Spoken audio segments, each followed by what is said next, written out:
The National Electrical Code permits running multiple panels from a single breaker under specific conditions.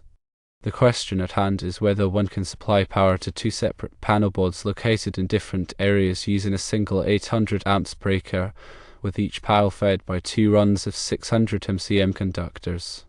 The answer is yes, this is permissible, but it must be done in accordance with the National Electrical Code, specifically referencing Article 384, which addresses panel boards. Panel boards are crucial components in electrical distribution systems, designed to receive power from a source and distribute it to various branch circuits. The NEC provides guidelines to ensure their safe and effective operation. Section 384.16, titled Number of Overcurrent Devices on one panel board, is particularly relevant. This section places limits on the number of overcurrent devices allowed in a panel board based on its rating. For panel boards rated 225 amps or less, the maximum number of overcurrent devices is 42. For panel boards rated above 225 amps, the limit increases to 84 overcurrent devices. These limits are in place to prevent overcrowding within the panel board, which could lead to overheating and potentially hazardous conditions. Overcurrent devices include circuit breakers and fuses, which protect circuits from excessive current flow. Section 388.25, Connections at Panel Boards, addresses the proper methods for connecting conductors to the panel board. It mandates that conductors be connected according to the manufacturer's instructions. These instructions are essential for ensuring a secure and reliable connection. The section also requires that conductors be secured within the panel board in an approved manner to withstand short-circuit current forces. Short-circuit currents can be extremely high, generating significant mechanical forces that could damage the panel board or disconnect conductors if they are not properly secured. Compliance with these sections of the NEC is crucial for ensuring the safety and reliability of the electrical system. Therefore, when running separate feeds to different panels from a single 800 amps breaker, the following conditions must be met. Firstly, the panel boards must be rated for the appropriate number of overcurrent devices, adhering to the limits specified in Section 384.16. Secondly, the conductors must be connected to the panel boards in accordance with the manufacturer's instructions, as required by Section 388.25. Thirdly, the conductors must be adequately sized to handle the load, taking into account ampacity ratings and voltage drop considerations. The ampacity of the conductors must be sufficient to carry the maximum current that the panel board is expected to draw. Voltage drop must also be considered to ensure that the voltage at the panel board remains within acceptable limits. Fourthly, appropriate overcurrent protection must be provided at the breaker to protect the conductors feeding the panel boards. The size of the breaker must be coordinated with the ampacity of the conductors. Fifthly, the panel boards must be properly grounded and bonded in accordance with the NEC. Grounding and bonding are essential for providing a low impedance path for fault currents, which helps to protect against electrical shock hazards. In addition to these requirements, it is also important to consider the overall design of the electrical system to ensure that it meets the needs of the facility. This includes factors such as load calculations, voltage regulation, and power quality. Careful planning and design are essential for creating a safe and reliable electrical system. Now, let's delve into some of the specific considerations related to the scenario presented. The question mentions using two runs of 600 MCM conductors for each panel feed. 600 MCM refers to the size of the conductor, specifically its cross-sectional area. MCM stands for 1000 circular mils, which is a unit of measurement for the area of a conductor. A larger conductor size corresponds to a higher ampacity, meaning it can carry more current without overheating. When using multiple conductors in parallel, as in this case, the ampacity of each conductor must be added together to determine the total ampacity of the circuit. The NEC provides tables that specify the ampacity of different conductor sizes based on their insulation type and installation conditions. These tables are essential for determining the appropriate conductor size for a given application. In addition to ampacity, voltage drop must also be considered when sizing conductors. Voltage drop refers to the reduction in voltage that occurs as current flows through a conductor. Excessive voltage drop can cause equipment to malfunction and can also reduce the efficiency of the electrical system. The NEC recommends limiting voltage drop to a maximum of 3% for branch circuits and 5% for feeders. Feeders are the conductors that supply power from the service entrance to the panel boards. The amount of voltage drop in a circuit depends on several factors, including the length of the conductor, the current flowing through the conductor, and the resistance of the conductor. Longer conductors, higher currents, and higher resistance conductors will result in greater voltage drop. To minimize voltage drop, it is important to use conductors that are large enough for the application and to keep the length of the conductors as short as possible. In addition to conductor sizing, it is also important to consider the type of overcurrent protection used at the breaker. The overcurrent protection must be sized to protect the conductors from overload and short-circuit conditions. Overload protection is designed to prevent the conductors from overheating due to excessive current flow. Short-circuit protection is designed to quickly interrupt the circuit in the event of a short circuit, which can cause extremely high currents. The NEC provides guidelines for selecting the appropriate type and size of overcurrent protection for different applications. Circuit breakers and fuses are the two main types of overcurrent protection devices. Circuit breakers are electromechanical devices that automatically interrupt the circuit when an overcurrent condition is detected. Fuses are one-time devices that melt and open the circuit when an overcurrent condition is detected. Circuit breakers have the advantage of being resettable, while fuses must be replaced after they have blown. The choice between circuit breakers and fuses depends on the specific application and the preferences of the designer.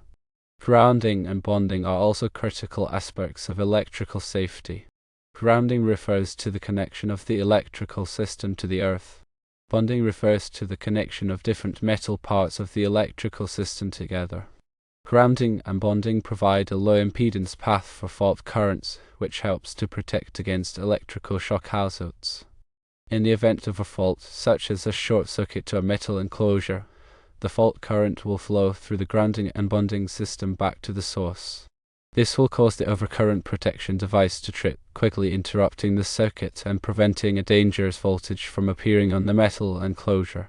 The NEC specifies detailed requirements for grounding and bonding in Article 250. These requirements cover topics such as the size of grounding and bonding conductors, the methods for making grounding and bonding connections, and the types of equipment that must be grounded and bonded. Proper grounding and bonding are essential for ensuring the safety of people and equipment. In summary, running separate feeds to different panels from a single 800 amps breaker is permissible under the NEC, provided that several conditions are met. Firstly, the panel boards must be rated for the appropriate number of overcurrent devices. Secondly, the conductors must be connected to the panel boards in accordance with the manufacturer's instructions. Thirdly, the conductors must be adequately sized to handle the load, taking into account ampacity ratings and voltage drop considerations. Fourthly, appropriate overcurrent protection must be provided at the breaker to protect the conductors feeding the panel boards. And fifthly, the panel boards must be properly grounded and bonded in accordance with the NEC. By following these guidelines, one can ensure a safe and reliable electrical system. The NEC is a comprehensive set of standards that covers all aspects of electrical installations. It is important to consult the NEC and other applicable codes and standards when designing and installing electrical systems. It is also important to have the work performed by qualified and licensed electricians. Ignoring these requirements can lead to unsafe conditions and potential hazards. It's also important to note the specific details of the installation, such as the type of conductors used, the ambient temperature, and the method of installation. These factors can affect the ampacity of the conductors and the voltage drop in the circuit. It is crucial to consult the NEC tables and calculations to determine the appropriate conductor size and overcurrent protection for the specific application. Another important consideration is the coordination of the overcurrent protection devices. The overcurrent protection devices should be coordinated such that the device closest to the fault will trip first, minimizing the impact of the fault on the rest of the electrical system. This requires careful selection and coordination of the overcurrent protection devices. Furthermore, it is essential to have the electrical installation inspected by a qualified electrical inspector to ensure that it complies with the NEC and other applicable codes and standards. The electrical inspector will verify that the installation has been performed correctly and that all safety requirements have been met. In addition to the NEC requirements, there may be local codes and regulations that apply to the electrical installation. It is important to consult with the local authorities to determine the specific requirements for the area. Local codes and regulations may be more stringent than the NEC requirements. Ignoring local codes and regulations can result in fines and penalties. Therefore, running multiple panels from a single breaker is a complex task that requires careful planning, design, and installation. It is essential to consult the NEC, other applicable codes and standards, and qualified professionals to ensure that the installation is safe, reliable, and compliant. The NEC is not just a set of rules to be followed, but a comprehensive guide to electrical safety. It is constantly updated to reflect the latest technologies and best practices. By understanding and following the NEC, electrical professionals can ensure the safety of people and property. Now let's consider some practical examples. Suppose one has a large commercial building with multiple floors. Each floor has its own panel board to distribute power to the various loads on that floor. It may be more economical and efficient to run a single feeder from the main service entrance to a central location on each floor and then split the feeder into multiple feeds to the individual panel boards. In this case, it would be permissible to run separate feeds to the panel boards from a single breaker, provided that all the NEC requirements are met. Another example is a residential dwelling with a detached garage. The garage may have its own panel board to supply power to lights, receptacles, and other equipment. It may be more convenient to run a single feeder from the main service entrance in the house to the garage and then split the feeder into multiple feeds to the panel board in the garage. Again, this would be permissible, provided that all the NEC requirements are met. In both of these examples, it is important to carefully consider the load calculations for each panel board to ensure that the feeder is adequately sized. The feeder must be able to carry the total load of all the panel boards that it supplies. It is also important to consider the voltage drop in the feeder to ensure that the voltage at each panel board remains within an acceptable limit. Furthermore, it is essential to provide appropriate overcurrent protection at the breaker to protect the feeder and the panel boards from overload and short-circuit conditions. In conclusion, running multiple panels from a single breaker is a common practice in electrical installations. However, it is important to do it correctly and safely by following all the NEC requirements and other applicable codes and standards. Remember to consult with qualified professionals and have the work inspected by a qualified electrical inspector. Electrical safety is paramount, and it is essential to take all necessary precautions to prevent accidents and injuries. By following these guidelines, electrical professionals can ensure the safety of people and property and provide reliable electrical service. The NEC is a living document that is constantly evolving to meet the changing needs of the electrical industry. It is important to stay up to date on the latest changes to the NEC and to incorporate them into electrical designs and installations. Continuing education and training are essential for electrical professionals to maintain their knowledge and skills. By investing in education and training, electrical professionals can ensure that they are providing the best possible service to their customers and protecting the public from electrical hazards. The field of electrical engineering is constantly advancing, with new technologies and innovations emerging all the time. It is important for electrical professionals to embrace these changes and to adapt their practices to incorporate the latest advancements. By staying ahead of the curve, electrical professionals can provide cutting-edge solutions to their customers and contribute to the advancement of the electrical industry. Electrical work is a challenging and rewarding profession. It requires a strong understanding of electrical theory, practical skills, and a commitment to safety. By upholding the highest standards of professionalism and ethical conduct, electrical professionals can earn the trust and respect of their colleagues and the public. Electrical safety is a shared responsibility. Everyone has a role to play in preventing electrical accidents and injuries. By educating the public about electrical safety and promoting safe practices, electrical professionals can help to create a safer world for everyone.